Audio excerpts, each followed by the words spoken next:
Hey everybody, thank you for joining me today. So today's technique video is going to be a little bit different. I really wanted to talk about swatching. I'm going to share with you a little bit some swatch ideas that I've done in the past and a new set of inks that I got. I want to share with you my thoughts on that. So I have this waffle flower sort of like a swatch kit, or yeah, where they have the stamps and the dies. And then I thought, you know what? Let me pull out what I've done and I can show you guys physically the things that I've worked on. When I first started stamping, I used this. I want to say it was from, I thought maybe Gina K, but actually now I think about it, I might have gotten it from Simon Says Stamp. They have a swatching stamp, and you would stamp each one of these in the color that you're using, and that's how you can see it in different patterns and a solid stuff like that. And I use the heck out of that stamp. But then I started doing a few different things. Now the strips themselves, I want to say I bought them. They were already in that shape, already with the hole punch. All I had to do was stamp the colors. When I got my water brush markers, I got this set of sort of like a swatch book. I want to say from Jennifer McGuire. It was either her or oh my god, Christina Werner. And there was a free swatch, and I just printed it out and did my colors. And then this one, I used this waffle flower die and set, and I just punched out all those strips in black, and I used my opaque inks. What is it? The gouache, my watercolor gouache set, and I swatched every color that I had for that. And I marked down like what pans they were in, stuff like that. And then these are my ink pads. So these are the ones that I'm using the most currently. So I have like my Catherine Poolers, the Distress Oxides. I have a few like metallic ones I've gotten from like Ali Edwards and stuff like that. Well, recently this Sizzix stamp came out, and it's a combination or Katie Petit, I believe is how you say her name. It was one of her last sort of like designs with 49 and Market and Sizzix. And so I wanted to show you how I was using that. I lost one of the dies. Hold on one second. And I'll be right back because I know it's here. Okay, so I found the die. And with this particular die, the individual one, if you cut with this one, there's a little bit of a more of space where you could write potentially the name of the ink. That's why I was thinking that this would work really well for your ink swatch books and stuff like that. So I'm going to show you some of these dies cut out. I'm going to use my Gemini to get these kind of punched real quick, and we can like I can show you some ideas that I had in mind for swatching your inks, okay? And you can swatch anything. So your colored pencils, your markers, whatever you want to be able to grab quickly and see what colors you have at a glance, instead of having to like try and figure out by looking at the color of the pencil barrel, or you're looking at the top of the ink pads, which sometimes don't really match what the ink turns out. Swatching is very helpful in that sense. So I ran the big dies. These are the ones that you would cut to create your sort of like your swatch group, right?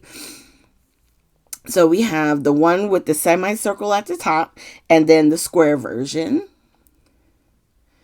And then I'm going to cut out the stamps that I've already done. Now, I will tell you this. With the stamp set from Sizzix, I did wind up cutting the individual squares apart. They were initially as one, but my problem was trying to like not get one of the other ones with ink on it. I was like, this is so much easier if I just cut these up. So one of the stamps I left solid. It's the outline. And then the coloring part, I cut those up individually.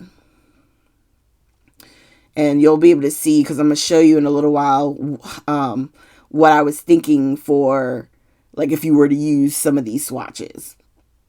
Okay, so I think right now, am I pulling out? I think I'm trying to take off the washi tape. So the one thing that I failed to realize is with the Gemini, it has so much pressure for this electric machine.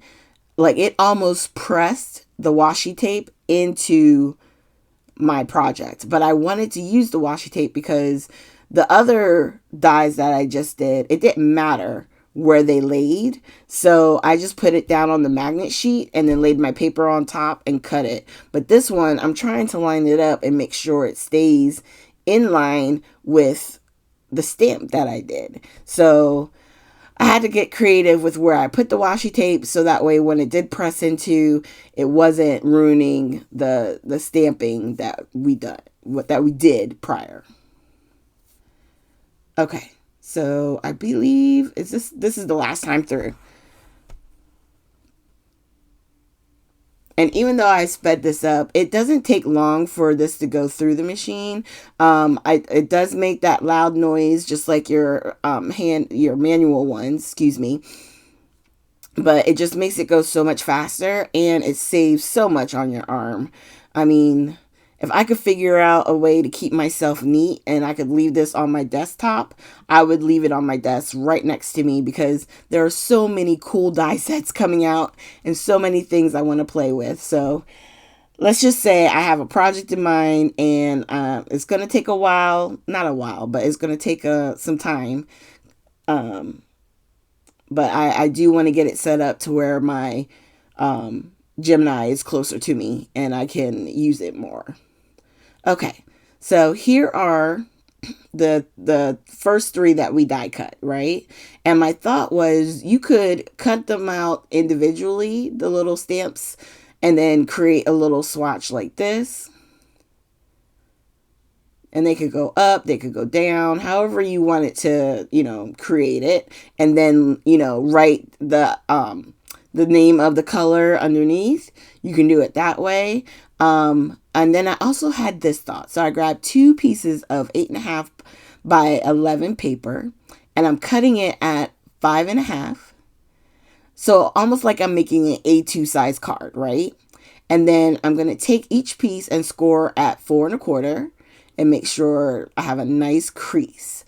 Now, my thought was this would make really cool, sort of like, I forget what they call them when you put them into the book with string, and you can like journal in it. You can make your, you can art journal. You can literally just hand journal.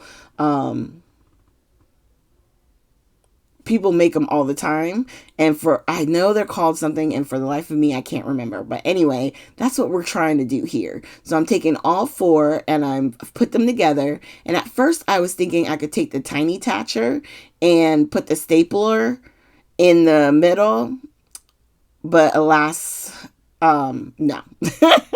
The 4.25 is too big for it to fit in the opening where the staple goes. So instead I grabbed some thin baker's twine, some that I had left. It was still on my desk.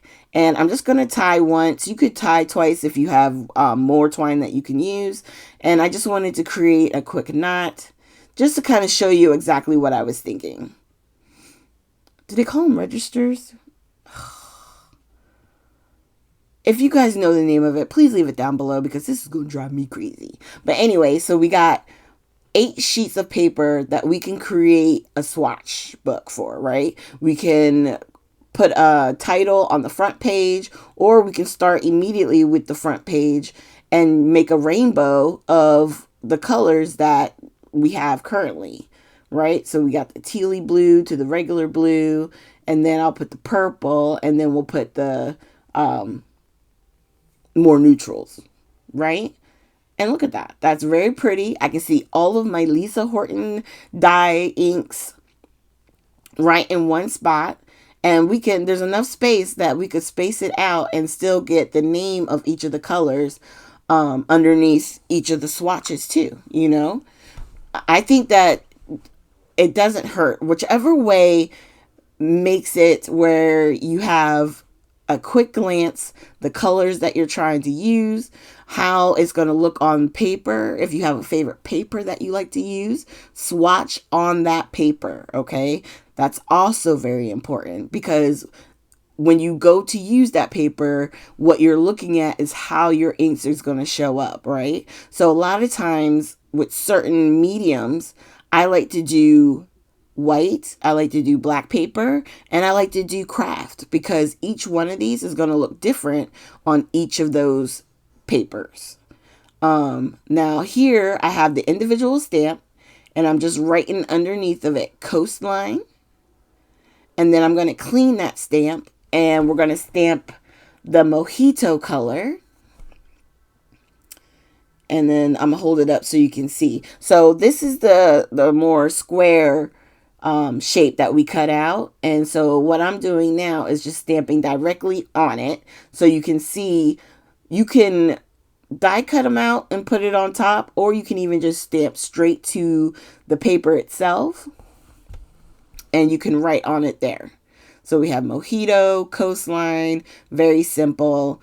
And on the back, if you want to know like the brand, who it's by, you just write everything on the back. No one's going to really see it. It's only for you so that you can know what product it is you're using. And since I do a lot of times videos and stuff, I want to be able to tell you guys what it is I'm using. But I'm going to say, if you have a chance, I think it's on My Little Scrapbook Store. She has all of these colors. This is the first set of colors that came out. We don't know if they're going to be making more or not, but I love this metallic look. It's really a pretty product, okay? So, thankfully, it came in. They have these stamps that I saw and immediately thought it would make great swatches for your inks and stuff. So, let's play a little bit. I'm going to find a piece of plastic. Now, these are premium dye-based metallic pigment ink. So this tells me that this is a combination ink, right? So it's a pigment ink and it's also a dye ink. So with the dye ink, it's able to get wet and move around, but because it's got some dye qualities, that's why you don't see a very vibrant color with just the initial look after I spray the water. Okay, especially on black paper, because dye inks on dark color paper, it kind of fades away where you can't see the colors. That's why Distress Oxides work so well on black paper, because of the pigment ink quality. You know, and so this is a hybrid. So the color, even after you've wetted it down, will show up better on the white than it may at first seem on the black. But as it dries, I'm going to hold up the black so you can see. Oh, and I'm also going to grab the heat tool so it'll dry a little quicker. So let me do this. I'm going to grab my heated tool. Because again, I like that it has a more broad spray of heat. And I always heat from the front and the back. And then we're going to grab this one. You can actually kind of see the wet areas just dry super quick. It doesn't take long for it to dry. And then look at that. So this created a really pretty soft shimmer in the background. And then I'm just grabbing my Distress Picket Fence ink spray, and I'm just doing some splatters. And then I'm also going to do some gold and some Villainous Potion spritz. And the gold I'm using is the fossilized amber. And what I was thinking was, by doing this, it sort of creates a galaxy background, right? There's something about that with the black. I love the black foundations paper from Vicki Boutin. I have loved this paper, and I hope that she can create something similar or very close to it with 49 in Market. I love it. Okay, so now we're just shaking up the Villainous Potion, so that way it'll give a shimmer of the purple as well. I mean, those two colors are just so beautiful. I love how this turned out. All right. So again, talking to you about the Lisa Horton ink pads. Definitely these are fun to play with, and you can do as many techniques with this as you do with some of your other ink pads. So I will use these on a project, hopefully in tomorrow's video. And if you guys, like I said, have any questions, just leave them down below, and please consider hitting the like and subscribe button. Thanks, and I'll see you with the next video.